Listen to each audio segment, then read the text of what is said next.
Here we go. Okay. I'm talking to a Sophie Stuchfield today, which is great. It's all about driving. Now, Sophie and I met how many years ago, Sophie, do you think? 10, Oh, 12, 13? I think it could be even Even 15 more. years, Oh, maybe. Yeah, blimey. yeah.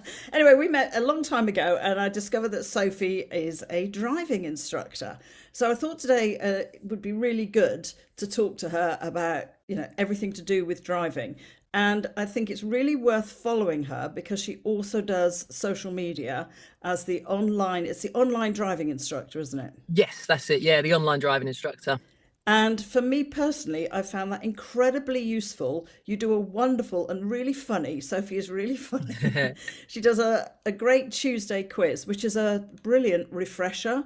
And my husband and I sit and do it usually over breakfast to see which one of us can get it right. And there are things, because we're much older and not having taken our test like 2 years ago, that you kind of go, oh, I didn't know that. Or it's a brilliant refresher and we have a good laugh. And I'll often go to Sophie, yay, 100%. Oh, no, that was a bit of a tricky one. Anyway, Sophie, welcome to GillHB Hello. and Friends. Thank you so much for doing this with me. Thank you for having me. No, no, I'm honoured to be one of your guests.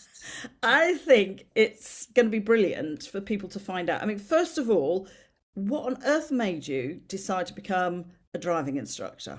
Yeah, I know, right? I would have never ever have thought, young little Soph would never have said that I would be a driving instructor. I used my background is sports and fitness. So in the early 2000s, I was a personal trainer and I was commuting into London at like 4, 5 a.m. first train of the day. Oh, God. And I was seeing personal training clients. I'd then sit around for hours until maybe 1 or 2 at lunchtime. And it would always be every evening, every weekend. And I just got fed up of working such unsociable hours. It would get to the weekend and all my friends would be like, you coming out this weekend? Should we go out? And I'd think, no, I'm working. And because I hadn't been working the amount of hours during the week that I needed, I had to work in the weekends. Yeah. So I thought I need another job that's maybe appointment based and I can cram in a few extra hours during the week so then I don't have to work as many hours at the weekend, perhaps. Yeah. And I randomly chose driving instruction. I just thought, why not? It's one-to-one teaching based. I know how to drive and yeah, let's have a little go at this, shall we? And then when I signed up at the time, obviously, about 26 years ago now, it was very much a male-dominated industry. Yeah. And so therefore that got my my back up a little bit and I thought, hang on a minute, I can do this. And I started doing it. The idea was it would work alongside the personal training and fitness.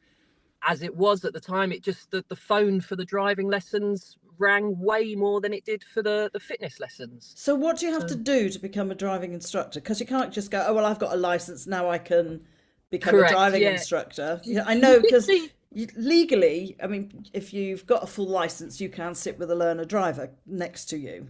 yeah. But So that long doesn't as mean you've to say I had can your be an driving instructor. license Yeah, for 5 years or more, you right. can start the process. And the process is? You have to have is it DBS check, I think they call it. Yes.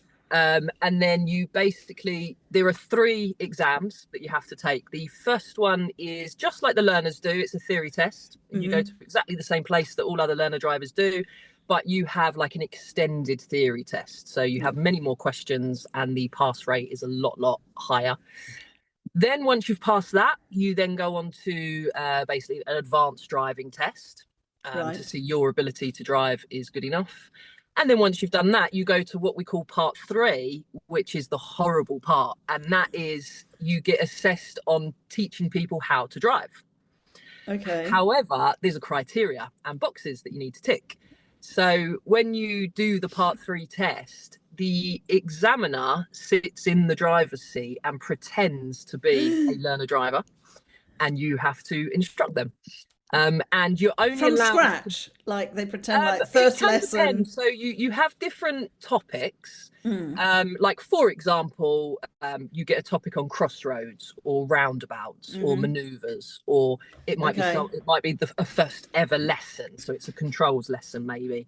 And so when you turn up for the test, the examiner will say, today you need to teach me roundabouts, or you need to teach me dual carriageways, or you need Right. to teach me as if it was my first ever lesson. So they give you a topic and then you Right. have to go ahead and teach that. And it's really difficult. It's, as all learner driver tests are as well, it's really nerve-wracking.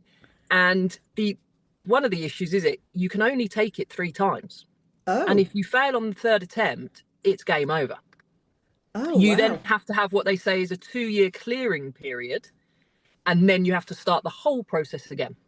Good grief. The issue is by the time you've got to part 3 and you've paid all your trainers and everything to train you how to do it, you've already spent thousands of pounds. And I was if going you to then, ask, is it expensive? yeah, and then if you fail on that 3rd attempt, and then you've got to sit around for 2 years and then start the whole process again, it's a massive reason why there is a national shortage of driving instructors. Because Okay. it's so hard. Because it's so hard. Yeah. So obviously you got through. Just about. I failed my part 3 twice. Oh. So the 3rd and final attempt was like, oh my days, this is it. I've got to do this. So yeah, when learner drivers are nervous for their test, there is an element where I'm like, you can do this as many times as you want. Yeah. I had my 3rd and final part, and you're not really going to wait 2 years and then start the whole process again. You need to work in that time. You're going to go off and find different jobs or do something else. And then people go by the wayside and think, well, I'm in a decent job, I'm not coming back to it, etc. Yeah. And then in the car, because the car has dual controls, am I right? It does, yeah. And this is actually, again, something that I never knew until I came into this industry. You have a brake pedal. And if you're driving manual, you will also have a clutch pedal. We do not have an accelerator pedal, so we cannot make any learner go faster. And it's actually super simple to get them done.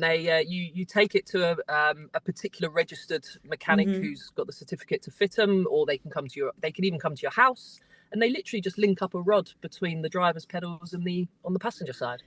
And if you're using your car and you're not driving, so normal social, like I would use my car, yeah, are those pedals still there? Because the reason I'm asking is I will drive differently to Clive. So there's occasions when I find that my foot is going on the brake or on the imaginary brake. I automatically go to do it, think brake and put the clutch in. And I'm trying to think what happened if I was sitting in your car. And you can get ones that are taken out.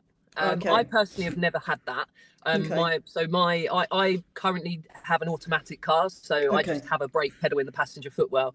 But I've got a slightly funny story about that, in that one of the first times when I just qualified as a driving instructor and I had my car and my dual controls, and I was driving along the motorway with my best mate, and she did check the mirror, make sure no one was behind her, but very occasionally she really lightly put her foot onto the brake pedal and then took it off again. And as I'm driving along, for me as the driver, I can feel this kind of like resistance a little bit, but then it disappears again. And we're driving along and she does it just so gently a couple of times. And then after a while, she says, "You're right, Bezzy, like, why'd you keep looking like that?" And I'm like, "Oh, I don't know, I'm not sure if there's something wrong with this car, maybe." She said, "Yeah, you keep looking a bit funny." I'm like, I don't know, I feel like there's some resistance on the car, maybe.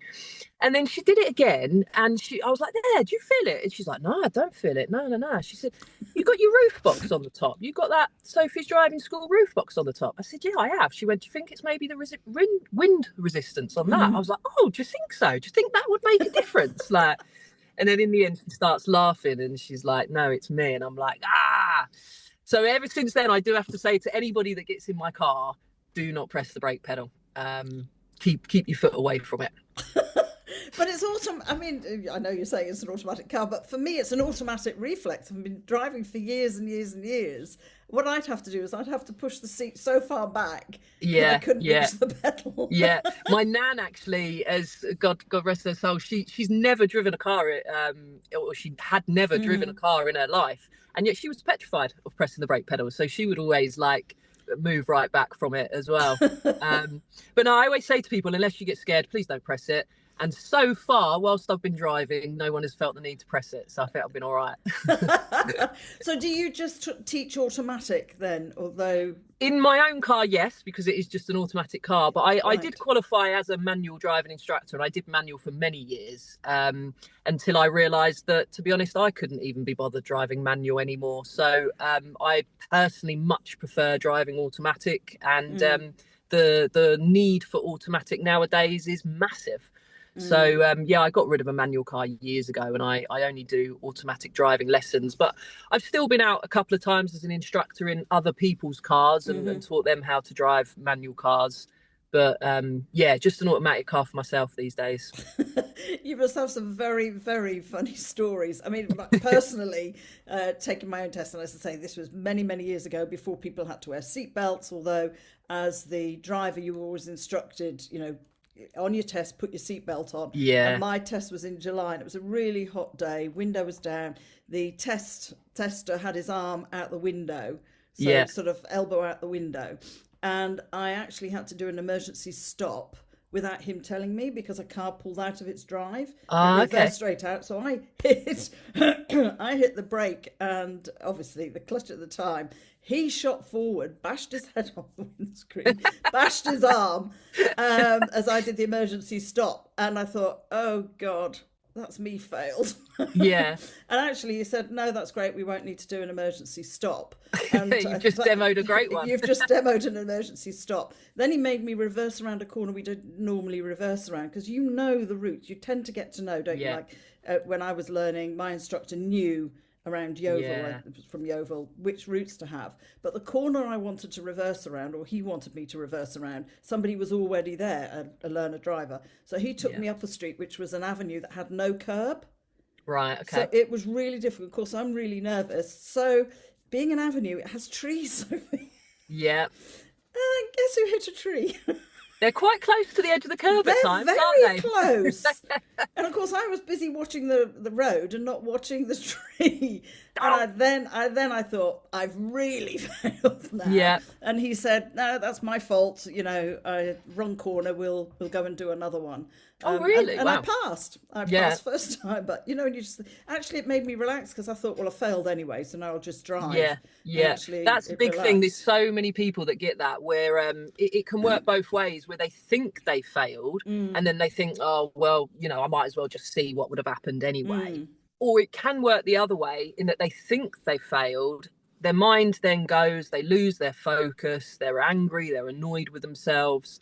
And then they do actually fail their test, because then they make a serious fault. So I always say to my drivers, no matter what you think has gone wrong, just keep your focus and drive the best ever, because you never know. It might not be something that has caused you to fail your test. It could just be a little driver error, which they'd mark as what we call a driver fault or a minor fault. But it does also say how much the test has changed these days, because we don't reverse around corners anymore, thankfully. And, you know, things like that, they are nowhere near as lenient with marking as what they used to be. I mean, even when I took my test, I remember I kind of cut across a double-decker bus full of school children in a gap that I should never have taken, really. And just because at the end of the test, he said, do you want to talk me through that situation? I was like, oh, I so shouldn't have gone. I said, I wasn't ready with my biting point. It was a bit of an incline. It was going to take me longer to move off, and I should have just waited for the bus. And then he turns around and says, yeah, good answer. Well done. You've passed your test. You would not get that these days. You know, you drive as you drive, and there's no excuses. If it's not perfect, it's a fail. So it's definitely a lot stricter and harder these days to pass your driving test than it was. When I did it. yeah. Well, when we both a long time ago, Sophie. And to be honest, the roads have got busier. Cars have got bigger, if you know what I mean. Because I was driving in the days of the original little minis, and, you know, when we used to get 5 of us from college in a little mini. That was always interesting. And it's definitely changed. It has massively changed, huge. And in terms of automatic as well, with electric cars coming in, is it different? So could you teach me in your car, and then I go and drive an electric car, or do I need to have different Yeah, absolutely. tuition? So the only thing that has always stayed the same is that if you pass your test in an automatic car, you can only drive Drive an automatic. automatics. You Yeah, can't drive any manual gears. yeah. But as far as what fuel ultimately your car uses, that's down to you, isn't it? Really. So whether you're petrol, your diesel, your electric, hybrids, all the rest of it, we've got. I think the only thing really that I would say has changed, perhaps, in the past 30, 40 odd years, would be a lot of people will probably remember their hill starts and Oh will have always been yes. taught to use the handbrakes and things like that. That has changed. You don't necessarily have to apply a handbrake, parking Oh brake at any point, because some cars don't even have one these days. It's all electric. It does it itself. yeah. So something like a hill start, you don't necessarily have to apply a handbrake. Or Oh quite wow. often, I mean, even when I was teaching manual, there would be people that would say you have to apply the handbrake every Mm, time you stop. mm. None of that really actually is true. You just have to be able to control your car. So if you are using a manual, you have to make sure that your clutch control is good enough that you don't roll back. Yeah. And if using the handbrake means that will help you not roll back, then use it. But you certainly don't have to use It's finding handbrakes at that any right point on the point. test. That's right. I Yeah. used to again. It's funny how I can remember my test, but it was so long ago. But it's when I was learning, it was on a hill, and Yeah. there was a particular hill in Yeovil, and I'd think, and then you see cars up front, and you think, keep going, please keep going, please Yeah. keep going. Please So don't stop. please don't stop, please don't stop, Yeah. please don't stop. Yeah. It was one of those because of the hill start that you then Yeah. had to do, and I Yeah. can clearly remember thinking, please don't stop. I mean, my Yeah. first lesson, the thing I can remember was a roundabout. That just freak. You think, don't you? It's that when you're sitting in the passenger seat. Oh, driving's so easy. I can It do looks so this. easy, doesn't it? It Yeah. looks so easy, and people can Yeah. chat to you and all the rest of it. And Yeah. then you get in the driver's seat, and Yeah. 20 miles an hour feels like 60 miles an hour when Yes. you're first learning, doesn't Yes, it? it's a massive mistake that a lot of parents can make, in that they think, oh yeah, I'll take my Mm-hmm. son, my daughter out for a driving lesson. Mm-hmm. You forget how much you've got to break down the skill of Mm. driving. So back when I was learning how to be a driving instructor, I always remember we was in this classroom. We wasn't sat in a car. We was in a classroom, and the guy said, right, can someone tell me how you get a car from stationary, engine off, to driving along a road? Mm. And there was about 20 of us in this classroom. Not one of us could actually explain how you get a car moving. And it was because we just didn't break the skill down enough. Mm. So as regular drivers, we were like, well, just put it in first gear and away you go. And he was like, nope, can't move, what's wrong? And you think, oh yeah, turn the engine on. Yeah, turn the engine on first. Nope, can't move, what's wrong? And you think, right, so you got the engine on. Well, first gear, put it in first gear. Nope, can't move. And then you realize, Clutch. oh, we didn't talk about the clutch pedal. And then like, okay, bring your clutch up. Nope, I've stalled it, I can't move. And you're like, and the amount that you have to break down your Mm. instruction to someone that has never driven a car is insane, really, once you are a driver. And it's, a lot of parents, or partners or whatever, people will say, right, let's get in the car and take you out driving. You can't do that with someone that has never ever driven before. So a question I often get is, people are like, aren't you scared to be on the road with Mm. learners? No, because you don't just go on the road with a learner. You take them to a very quiet side residential road or a car park, and you go through moving off and stopping first of all, and you make sure that they can do that before Mm. you go anywhere else. So just like you wouldn't expect a baby to run just after it's taken its first couple of Mm-hmm. steps, you can't expect to learn a driver to do that either. So being a trained instructor is all about breaking that skill down to the very, very basics, and then how you can then train someone up from there. Absolutely, because you're right. It's if people don't tell you, How do you know? it's Yeah. well, I mean, my I'm all dad about said to me the first communication. time I sat in the car, my dad said to me, right, Soph, put your foot down on the clutch, put it in first gear. And I was like, what? Put my foot down on what? Put your foot down on the clutch. I was like, and I Which think I one? pressed the gas pedal and it probably revved. And then he shouted at me, and I'm like, what? And he's like, put it on the clutch pedal. And just to shout the word clutch, well, I said to him, I said, you can keep shouting clutch as loud as you want. I've got no idea what you're talking about. So it wasn't until he said the pedal on the left, and I was like, right, okay, thank you. I'll put my foot, like, and that's the other thing, you can't just shout the same instruction louder and louder and louder. You have to think, oh, they don't actually know what that word means. Yeah, it's breaking, as you say, and it's also if they don't understand it one way, it's being able to teach it another way, find another way to Yeah, explain it, and yeah, it's that exactly that. as a learner driver to say there's so much. It's I often use it as an analogy when I'm working with clients is to take them from look, this is the analogy. Do you remember when you think you can drive and you leap in the Mhm. driving seat and go, oh God, this is a lot harder than I thought. Then you Yeah, start to practice. So you're thinking about it the whole time. You're thinking, okay, I've got to put the clutch in, I've got to change gear, I've got to listen to the engine. So you're talking, aren't you, constantly? yeah, And then you get to yeah, the point that you can tell a little bit more confident driver because they can do it without having to think so hard. It becomes a yeah, little bit automatic, but they're still driving, if you know what I mean. They're still having to yeah, think about it. And then it becomes a little bit more automatic, and the driving instructor will start to talk to you. And I think the scariest thing I remember was passing my test and then going yeah, out on my own. yeah. That was just like, Changes everything. it Yeah, changes everything. And I always, when Jackson passed, my son passed, I thought, okay, the worry is going to be until he has an accident. yeah, Then, because I think you learn to drive, you pass your test, and then you yeah, really learn to yeah. drive because Exactly people are that. aware, with the Yeah, L plates and all the rest of it. And okay, we have P on the back, but some hmm, people, they're not those people. They've been driving years, etc. So you tend to ignore that, and then you really learn to drive. And yeah, that's exactly what happened. It was the classic at the roundabout. And yeah. he rang me up and said, "Mum, I've hit the car in front." And I thought, good, now I can relax, which is why we didn't buy an expensive car or a new car or anything like that for him. We had bought a Yeah. little second-hand Peugeot that he learnt on, and Uh-huh. that so that when he then had his first accident, Yeah. I mean, it wasn't huge; it was a tiny little bump, but it was that classic, wasn't it? The car in front at a roundabout goes to move, Yeah. so you do a quick look right. We all do it. Quick look right Hmm. and go to move as well, and the car in front has stopped. Yeah. you know, Yeah. Not looking crunch. ahead. Yeah. Yes, Yeah. you're not looking Definitely. ahead because you're looking right. I was the So. same. My mum, luckily, when I was learning to drive, she would sit in the car with me and allow me to drive myself to college, which was in rush hour. It could be up to an hour's drive. Wow. And so I'd been doing my drive to college for like a good year. I then Mm, passed my driving test. I knew the way, but the very first day I got in the car and drove myself to college on my own, I was mm, questioning if I was in the correct lane. I was questioning myself on which way I should go. mm. I'd had a mixed tape that I'd designed all ready to go and have it blasting out. I had to switch that off. I couldn't concentrate with the music.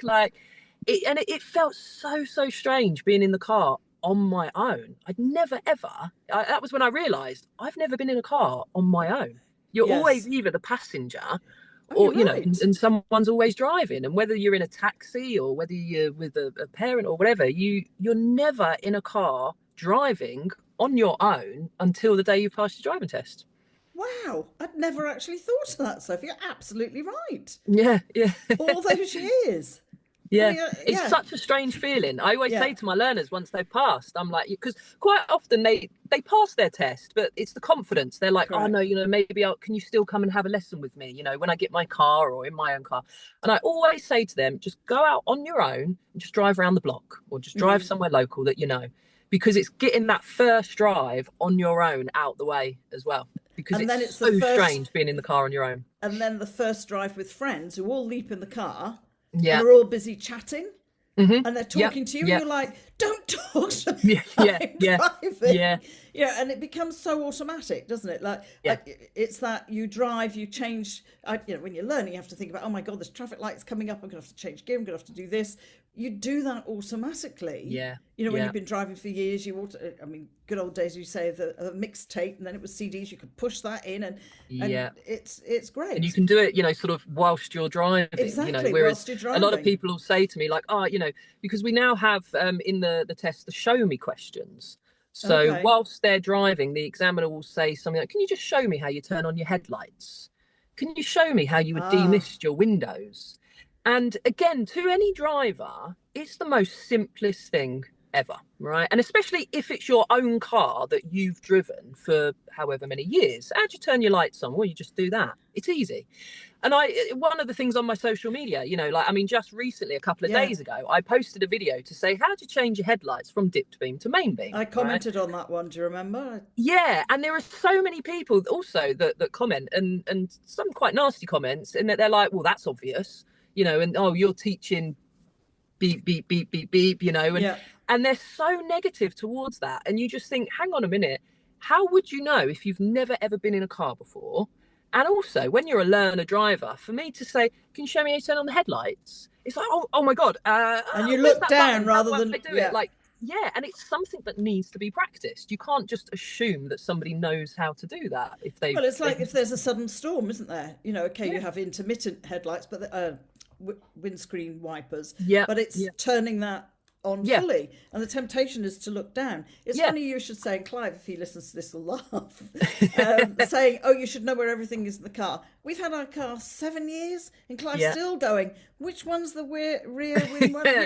Which one do I put for heating? He does know the one for his heated seat and his heated steering wheel, and this is the man that said, why are we buying a car with a heated seat and a heated steering wheel? We don't need it. And who's the one who uses it most? Clive. But you're right, and again, the cars are so complicated now. Yeah, but as an experienced driver, there is an element where when you're driving, let's say, for example, you've rented a car, or you're driving, your partner's car or whatever. I mean, my partner, she's got a Qashqai. It's all singing, all dancing technology. I don't know, the buttons are just too complicated for me. I just want an on-off switch, and there just doesn't seem to be one. So I would always say to her, can you just put the blowers on for me? Because I don't want to take my eyes off the road that much. But again, as an experienced driver, if I was driving along and I needed to, I've got a bit about myself that I can keep my eyes on the road and still look at having a go at the controls and not panic about it, even if I press the wrong one the first time. Whereas a learner driver, they will panic about literally taking their hand off a wheel to press a button. And it's something that has to be practiced and has to be taught. But there are so many people on especially social media that will see a video of, oh, how do you open and close a window when you're driving? Again, it sounds absolutely ridiculous, but you have to, the amount of times you have to practice with someone who's learning to drive to say, do you want to open your window?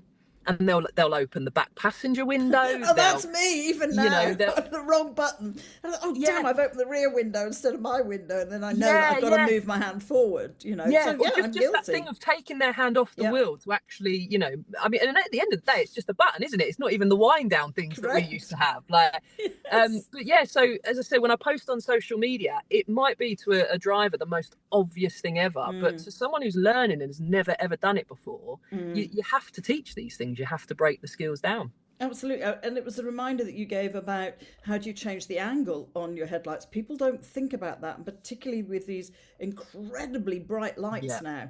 I mean, we were driving back the other night, Clive and I were together, driving back in the dark, and there was a whole stream. There must have been half a dozen cars with those really, really bright headlights. So we literally couldn't see. It's so dangerous. Slow right down. If it's one car, it's a few seconds.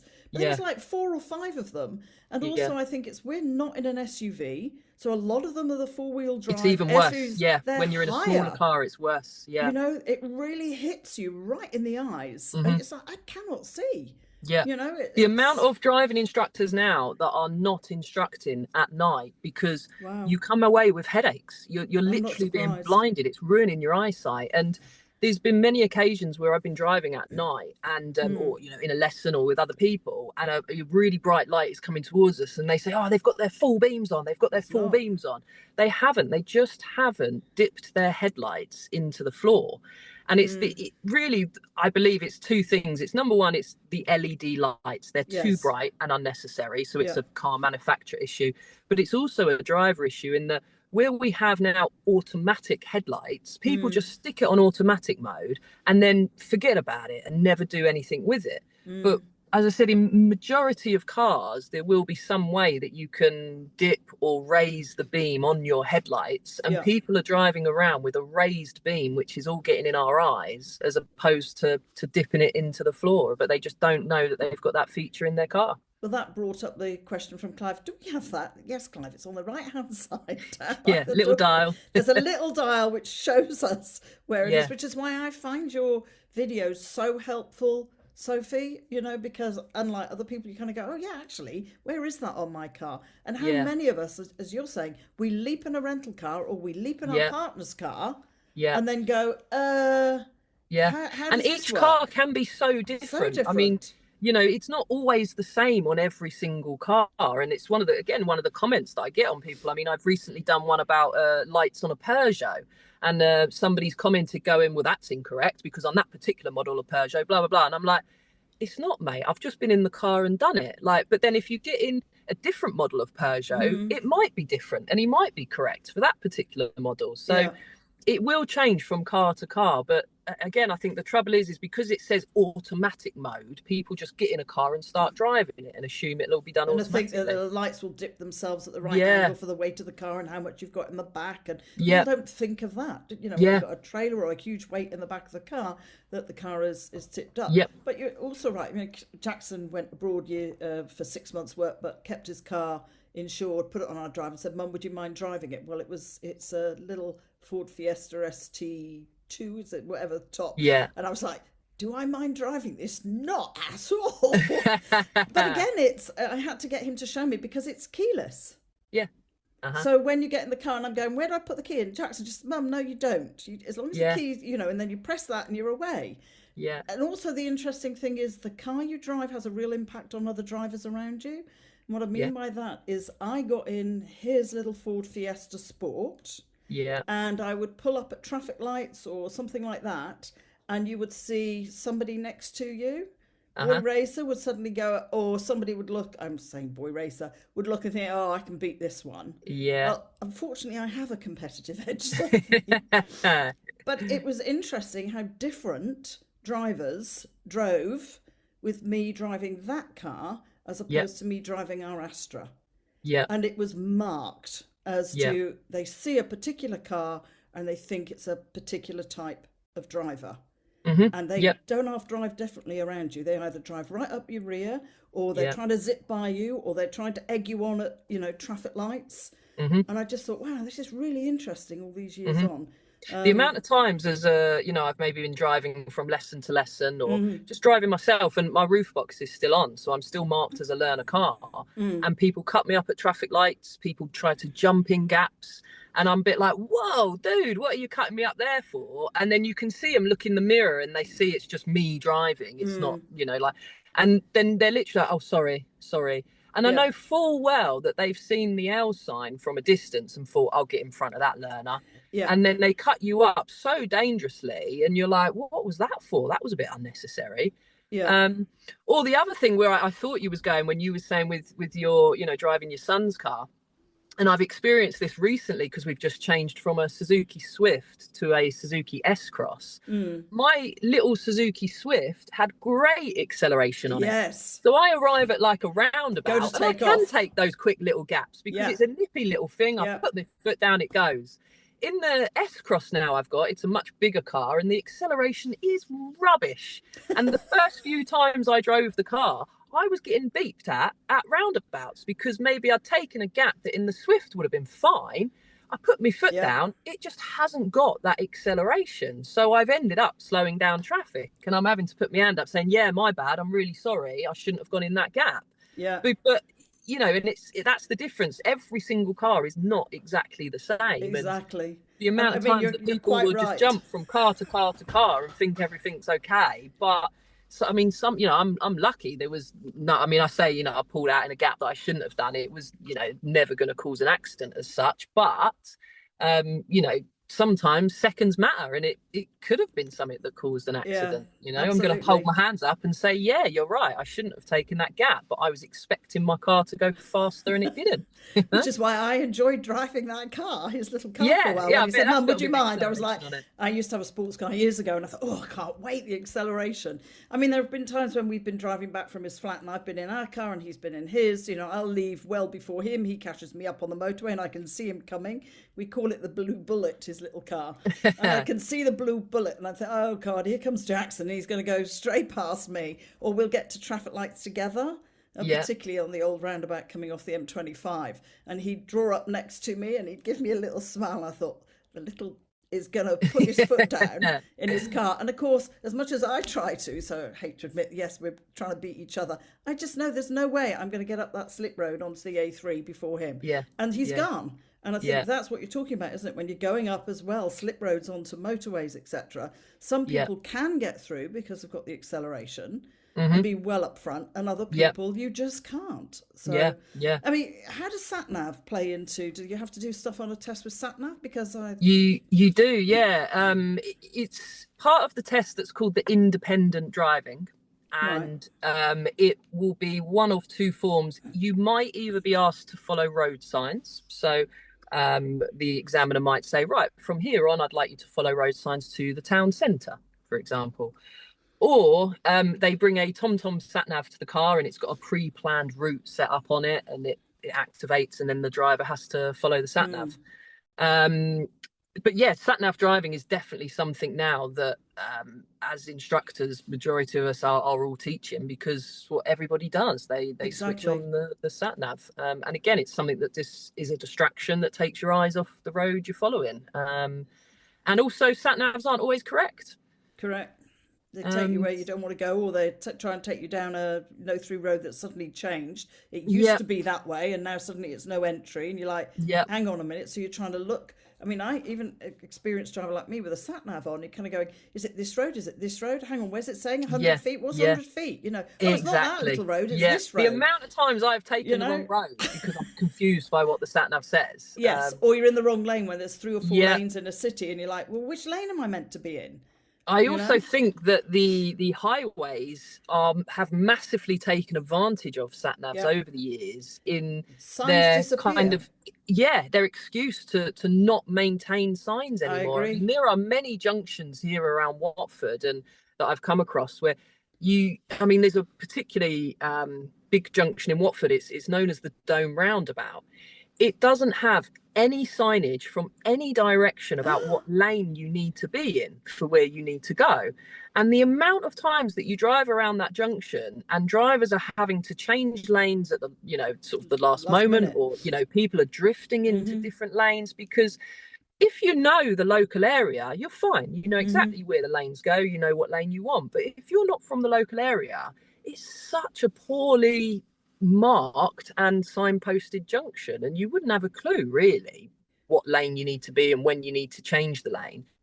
And I do think a lot of the time these highways agencies are relying on the fact that because people have got sat navs, They most use people it. are being told possibly even what lane to be in.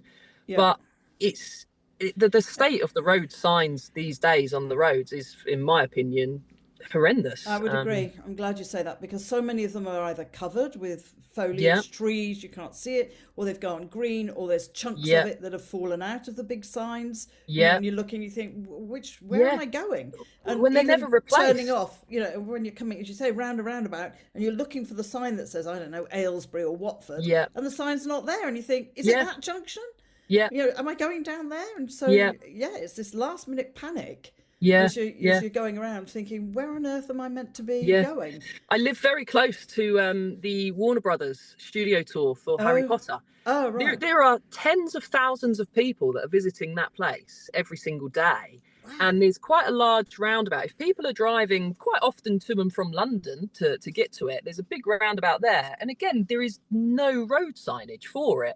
And on a weekly occasion, there will be an accident. There will be people there that have had an accident because I mean, a lot of these people, again, not from the area, and quite often they're Mm, even foreign drivers, mm, foreign plates and things. And it's so frustrating that something as simple as decent signage could prevent so many accidents, and yeah. yet nothing seems to be done about it. I mean, sometimes we think, how on earth did we manage with old maps finding somebody's house, somebody's new address, when we Yeah, didn't have sat navs? You know, we yeah, somehow managed it. The good old A yeah, to Z, if you were in London, was in the thing. You kept pulling up, you see people pull over and have another look. Oh no, it's not here, it's the next one. And the yeah, other thing I think today as well, when we're talking about roads and signage, is actually potholes. yeah. Because now not only are you looking, I'm talking personally, and I think everybody else does the same, not only are you looking at the car in front and watching the road, the Hmm. general road as you used to, but you're also looking for these massive potholes. And the Yeah, amount of times you're driving along and the person coming the other direction, I mean, I've done it myself, see a massive pothole and yeah, you automatically swerve to go around it yeah. without thinking what's coming in the other direction, You're or damned if somebody you do and does you're it. damned if you don't, Correct. because going through the pothole, obviously the damage to your own car, but how do you know how is it going to affect Yeah, your steering? I And quite agree. often you cannot see these things from a distance. So you could be approaching at a speed of, I mean, even on the dual carriageways you might be driving at 40, 50, 60, 70 miles an hour. That's going to have a massive impact on what can happen to your car. But and we're filming this at the moment in the In cold your weather, car. right? Yeah, Like we yeah. we currently, I mean, every day around here recently the gritters have been out. Yeah, lovely, it prevents the ice, but the state that it leaves the roads in, the grit that they use reacts with the paint that they use as the road markings. So the Right. road markings are disappearing, and then the potholes that are now appearing are massive and huge, and Yeah. And it's a really dangerous thing. I mean, I'm down in Devon, as you know, so I mean, what would be seen as an A road down here is more like a lane these days with the widths of cars, etc. And at night, particularly, and if it's wet, the side of the road, so the tarmac on the side has disintegrated. Yep, So you tend to have to move further out. When it's yep, raining, I'm really wary. Is there a big pothole there that I can't see because yeah, it's full of water? yep, Or is that the side of the road? Or is there a ditch? And the amount of cars that have gone off the road because they've yep, moved over, they've been caught, when it disintegrates down the side of yeah, a road out in rural yep, Britain. And of course, the car goes in that direction as yep, well. And you just yeah, think, this is so dangerous. yeah, And then, of yeah, course, you get, dare I say, white van man driving up your rear, yeah, headlights full on, trying to yeah, physically push you to go yeah. Because they're faster. wondering why you're going so slow. Yeah, Yes, why are you yeah, going so slow yeah. around these lane, Yeah, and it's a smaller big thing. roads? Drivers just have lost all consideration for other people as well at times. Like for example, you've got a extremely legitimate reason there why you might be driving slower on that road. Whereas the van driver is probably looking ahead of you, thinking the road's clear. Why are you going so slow? Correct. Or when we are at a junction that we've never been to before, we have to go slower to be able to process how many lanes are there and where am I going and what am I doing. The Yeah, amount of people then that are flashing or hooting, saying, come on, you can go, you can go. yeah, They're just because they know what lane they're in. Yeah, well done, good for you. But the driver in front, you can never assume the situation that the driver in front is in and what might be yeah. going through their mind. I mean, do you often get people who come to you, Sophie? Because I know from clients that I talk to, they learnt to drive in London or they learnt to drive 20 years ago. They've been in London, never needed a car, and now they've got a license and they've are kind of a little bit nervous about driving. So do you Yeah. do lessons as well for people who, Massive amount of inquiries for driving oh, anxiety. Yeah. wow. And it's exactly what you've just said. One of the main reasons for me, I live in Watford. It's just outside Mm, London. A lot of people will grow up in London and never have a need for a car.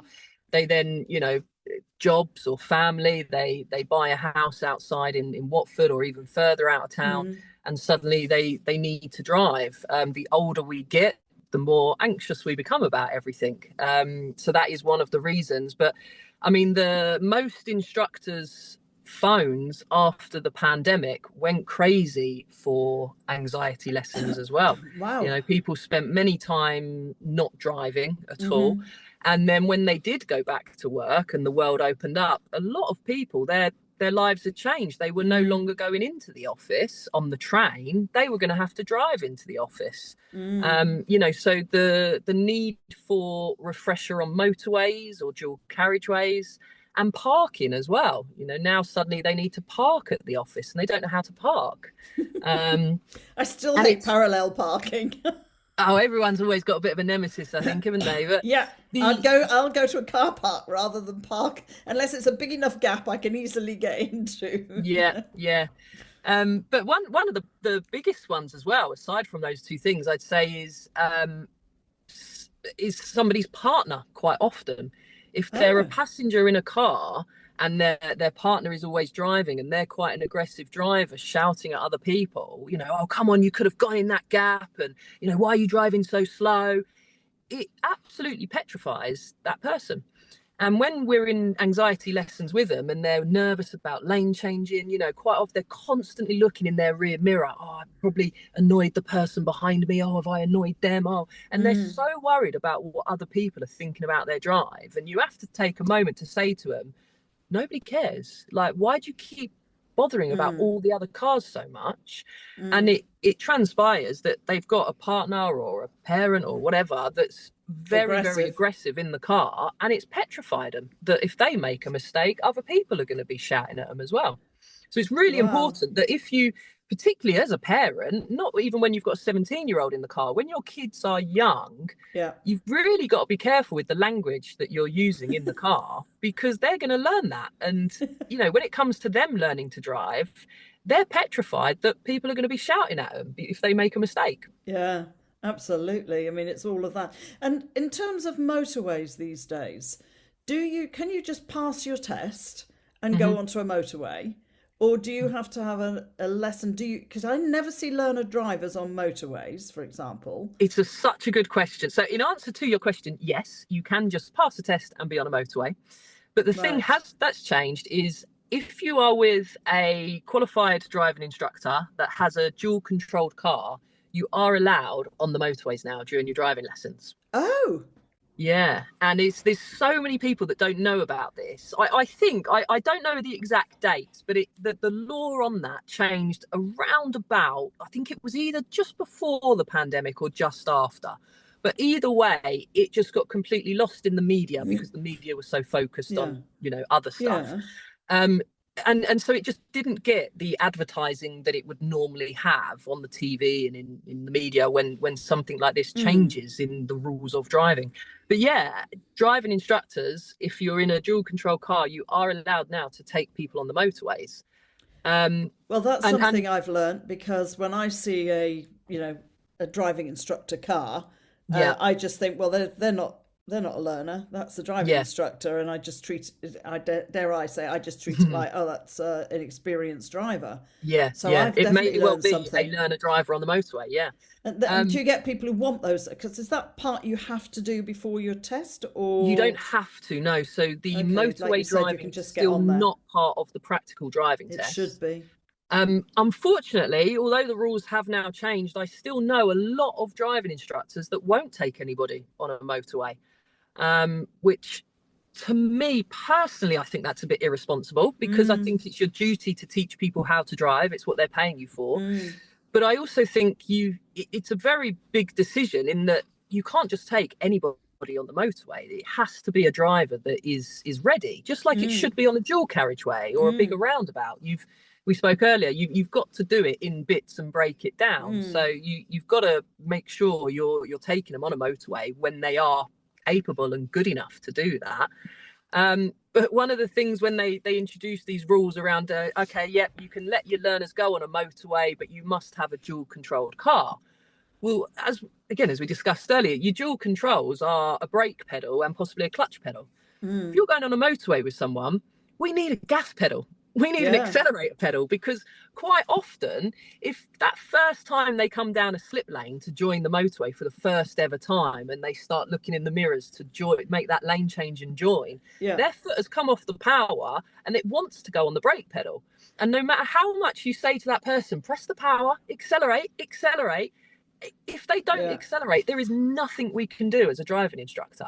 God. And therefore you have to go through it with people. And I'm lucky in Watford we have so many dual carriageways and slip lanes and things, and you can build up their practice and their confidence on it. But if a learner driver decides they ain't going to press the gas pedal, there's nothing you can do about it. And quite often when it's high speed driving, you need the gas. You need to get them out of danger and out of the way. pressing the brake pedal can often be one of the worst things you can do. I mean, that is as you're coming up the slip road, 2 or 3 lorries. I'm near the M5 here. And if you've got 2 or 3 lorries on your right, but there's a big enough gap, as an experienced driver, I know, right, accelerate, I can get into that gap, rather than the automatic, I think if you were a learner or somebody who just passed, is, well, let the lorries go by because I'm scared of these huge juggernaut lorries going by. So they slow right up and you see it. You absolutely see it. And then this person's kind of more or less coming to a stop on a slip road rather than keeping going. And I must admit, I'm sort of saying, I'm sort of saying to them, keep going, keep going, keep going. Don't stop and wait for 3 lorries to go by you. You've got to indicate and get going. And I know so many people who will not drive on motorways. They'd rather take a 2-hour detour than drive on a motorway. So they've never been taught, and that's right, they're scared. It's a shame, really, because it's I wouldn't say it's such a simple thing, but it's something that you can do, and that as driving instructors, it's providing a motorway is within reach. I mean, I know that's why it's not on the practical test. There are certain parts of the country where no motorways. You could be in Wales, for example, and no motorway, or further down in Cornwall, because the M5 finishes just past us. There's no motorway. Wow. But I mean, there may well be drivers that are listening to this, and one thing as well, you got to say to people, you're not alone. There is many thousands and thousands and thousands, possibly even millions of people in this country who have a driving license, but there are many things that they will not do because of anxieties around it. Motorway driving being a massive one. Well, do you know somebody who could help with that then, Sophie? Do you know what? I did know a therapist, actually. I can't quite remember her name. I think it might have been Jill, possibly. And it's amazing how many people you do get over that fear and anxiety about driving. And talk them through that. I mean, there's also been many a time where I say, do you know what, actually you don't need me, you need someone like Jill, because a lot of the time it can all be mental. Mindset. They can drive absolutely fine, and but ultimately I'm not a qualified CBT therapist, so I'm like, I'm actually not the person you need to see. Your driving is fine, you need to just talk this through with somebody like me who does NLP, or a CBT person or somebody like that can just talk you through and give you the techniques that can come into play rather than causing you to panic. As of today, when we're recording this, there is now in the news, I was reading, it started yesterday and I think a little bit this morning, about they're looking at new rules to come in with regards to drink driving, lowering that limit. Over 70s having a 3-year eye test, which I absolutely agree with. It's quite scary when I go to my optician and we're doing that, how far down the letters can you read? And he'll say, you're actually fine, Jill, you're legal to drive without your glasses. And I would be like, I would not think to drive without my glasses. And he'll say, oh, believe me, the amount of people that come in that can't see that and are driving with far worse eyesight than you are. And he said, we can only advise them to get glasses, etc. So I think that's a good one that they're saying, over 70s, but actually maybe it should be people, not just the elderly, who need to have their eyes tested on a regular basis, because there are a lot of people, the optician said, it's not just the elderly, there's a lot of younger people who shouldn't be driving without glasses. And it's very interesting, actually, that I completely wholeheartedly agree with you. The first thing we think of is eyesight. I'm actually this evening on a Zoom training course, and you know the title of the course? Dementia when driving. Sorry? Dementia when driving. Oh, wow. Because it's not just your eyesight that deteriorates when you get older. No. It's, you could be diagnosed with dementia, with Parkinson's, arthritis, all these manner of, things, driving conditions. Yeah. You are supposed to inform your insurance company that your health situation has changed. But how many people actually are out there driving with a particular health condition and they haven't informed their insurance company and they haven't had any kind of testing whatsoever about their ability to drive? And it's going to become, in the next 20 years, it's going to become a massive thing, because the population at the moment who are in their 50s, their 60s, their 70s, 80s, they now have been a generation that have driven for most of their lives. A while back, you know, the kind of the generation of war, they didn't necessarily always drive their lives. So when they got to 70, 80, 90, they hadn't been driving anyway. It wasn't an issue. Yeah. Whereas the generations now that are reaching those ages, they have been driving all their lives. And, you know, we are now much more aware of things like dementia. I mean, I've got a friend, her husband just recently has been diagnosed with Parkinson's, and they've had conversations around him stopping driving. But if he stops driving, he now can't get to his bowls club, which is a massive part of his life at the moment, and helps with, you know, what he's doing, what he's going through, keeping him going. Yeah. But what do? You know, when you turn around to him and say, well, I'm sorry, you can't drive anymore because of your Parkinson's, then what is he going to, he's now, I mean, he's not the sort of person that would just call for a taxi or get in a taxi, you know, and whilst some people might, it's massive decisions that are going to have to be made because, I agree. You know, it's not just eyesight, it's general health, it's reactions, it's even just general mobility. You know, can you actually turn your head around and check your blind spot? Yeah. There are some people that, you know, they physically can't do that. Good point. I mean, dementia, I think, is one that's difficult because often people have dementia, don't realise they've got it. Yes, yeah. Or they hide it from their family for a long time. Unfortunately, I've got a couple of friends in that situation, and one was driving with his daughter, and she suddenly said to her mum, "You can't let Dad drive." He just pulled out on the roundabout. He wasn't sure where he was going. He didn't look. He was swearing at the other drivers, but actually not their fault, his. And then kind of got to one well-known road and didn't know, oh, am I turning left or am I turning right here? Yeah. And then another friend, her husband, very good friends of ours, a couple of years ago, and she was just like, he's got to go to the doctor, but he wouldn't go because the one thing he was petrified of was losing his driving license. So he actually wouldn't go to get tested for dementia. It was his daughters one Christmas who all came home and said, "Dad, you have to go." Yeah. And then they've had to very gently kind of go, "You can't drive," or "I'll drive," or rather than saying, you know, "your car," we'll just take this car. It's going to have such a massive knock-on effect because, you know, you mentioned about the eye type. It shouldn't just be an eyesight check. There needs to be something that comes in that we are generally checking people's fitness and ability to drive a car. And then if we tell them, well, actually you shouldn't be driving, what support then is put in place for that person? Because, you know, as family members, it's all very well saying, oh no, Dad, you shouldn't drive anymore, or Mum, you shouldn't be driving anymore.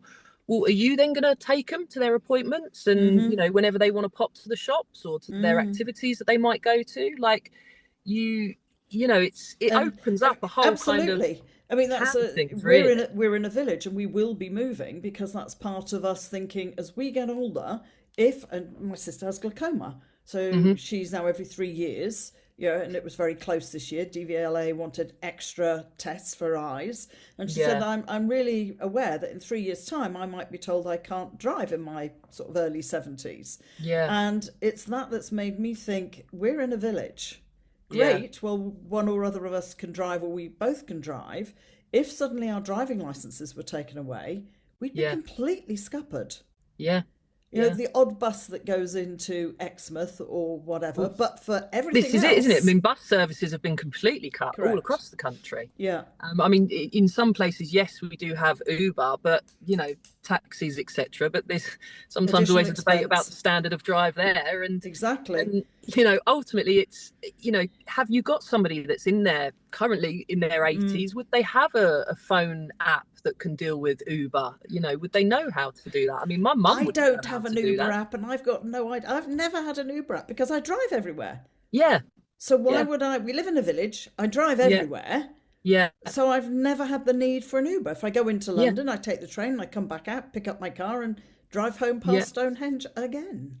So, I mean, this is a whole other conversation, really, Sophie, and I really appreciate your time, because I think it's highlighted so many things. But I would encourage people to do your quiz. We love that, to follow you on social media. And we Yeah. just love the driving instructor you have with her long blonde hair and glasses. I mean, I had no idea who she might be. You got to put some humour into it, because Of course. ultimately everyone thinks about the highway code and testing, and it can come across as boring. And even, you know, people that are currently taking their driving tests, I know that to open the highway code and read it and learn it is extremely boring. There are many other things that people want to be doing. So can you still buy try a and highway put a little code bit book? of Can you still buy a highway code book? Probably, yeah, but it is all online. It's all I like online, a book. So.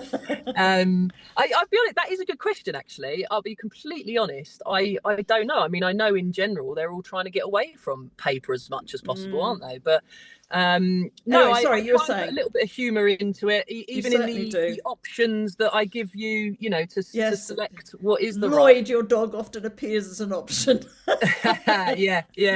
One of these I'd days, never Harry guess Styles who you will support drive past me. football-wise either, Sophie, in some of your options. But it is important because, you know, yourself, you probably never took a theory test. It came in 1996, I believe. No, I didn't take a theory test. I was just asked questions on my test. What does this sign mean? Or I was shown a picture.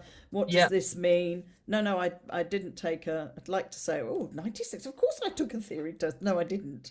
And I think that's where you're so useful. And the idea of you going online, I think, is brilliant. And I know you've been running around Watford. So for anybody listening, you're in the Watford area, and they can download you doing the actual test routes, which I think is really helpful. You're also at the moment downloading or filming some poor person who's agreed to have his lessons. And I think that, to me, would you thank him? Because I think that's crucial. When it's all the stuff that you're saying that we as experienced drivers just assume people know. Yeah. And, you know, with Maya, he's brilliant because he is such a confident guy. He's absolutely amazing. He's enthusiastic. Yes, and if you just met him one-on-one, he's brilliant. But behind the wheel, he's petrified. He's absolutely petrified. And this has been a thing. Learning to drive for him has been well over a decade of you know, all different instructors and different lessons and things. And ultimately, he fronts it. You know, you speak to him, you would never see the anxiety that he has behind a wheel, which I'm so glad that he has allowed me to film these lessons, because I think it's showing a lot of people out there that, you know, it isn't just, you know, the quiet, shy people that are scared to drive. It can be the most confident person ever. And yet behind the steering wheel, he doesn't find it easy, and he's so petrified of it as well. No, well, do thank him. I think they're brilliant to see somebody, you know, doing that. And it's even more scary probably being filmed. So come on then, how do people find you? What are you on? You're on, I don't do TikTok, but I know you're on TikTok. Yes, am I right? I'm on so TikTok. Tell me where you are, that everybody can find you and go follow. I'm on TikTok as Examiner Anne. Which is my friend who is trying to help the driving test not seem so intimidating to everybody else. And I'm available on YouTube and Instagram and Facebook as the online driving instructor. And if anybody is in the Watford area, how do they find you? And they want to have lessons with probably you? Google, driving lessons with Sophie on Google, and I should crop up. However, I will say there is quite a long waiting list. Wow. But any decent driving instructor, no matter where you are in the country, if you're looking for driving lessons, get on a waiting list, because as we said right at the start, there isn't enough driving instructors to go around. So if you're contacting someone for driving lessons and they have immediate availability in the next couple of weeks, to be honest, alarm bells should be ringing. Right, okay.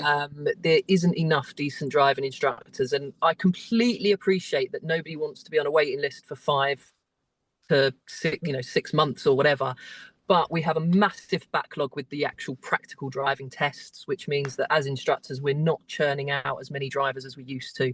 People are having lessons for a lot longer just because they can't get a practical test. Wow. So most driving instructors will have some form of waiting list. Be patient. It will be worth it in the long run, as opposed to just going with someone who...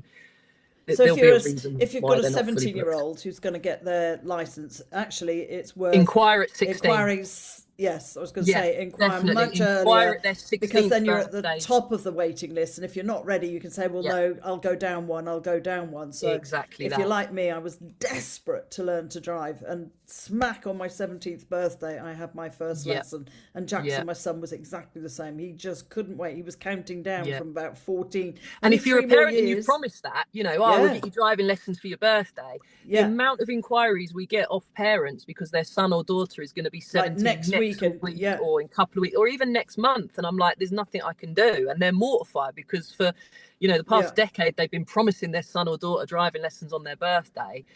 That sometimes then the worst thing they can do is just get desperate, go with anybody to have a lesson on that day. yeah. It goes catastrophically wrong, and then you've installed a fear and a horrible Yeah. feeling about driving lessons with I someone. mean, as a career, would you advise people to be driving instructors? So somebody thinking about it?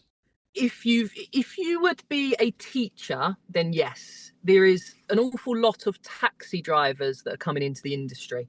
They Okay. know the roads of the local area and they might know how to drive a car themselves, but you've got to be a good teacher. So if Okay. you would be, for example, if you could Patient imagine and yourself as a school teacher or as a, one-to-one tutor in anything, then yeah, yeah, absolutely be a driving instructor. If you're going to become a driving instructor just because you like driving, it might not no. be the thing for you. Yeah. Great. I mean, as you said, you came from being a PT and it seemed to make sense. And actually, for Yeah, somebody, it can combine, can't it? So you can transition slowly yeah, across. yeah. Sophie, thank you so much. I mean, the time's just gone whizzing by. There's still 20 million questions I'm sure I could ask, as I knew I Well, people would. can always ask me at my social media sites. Feel Absolutely. free to Go message me to your there. social media site and ask Yeah. Sophie any questions there. So thanks a bunch. And Thanks for I'm having me. glad. No, I think I'm going to have to have you back again to continue. And we'll chat some more. So good Brilliant. luck. And anybody with you, I'm sure you have a high pass rate. So Thank you very much. okay. Bye. Bye.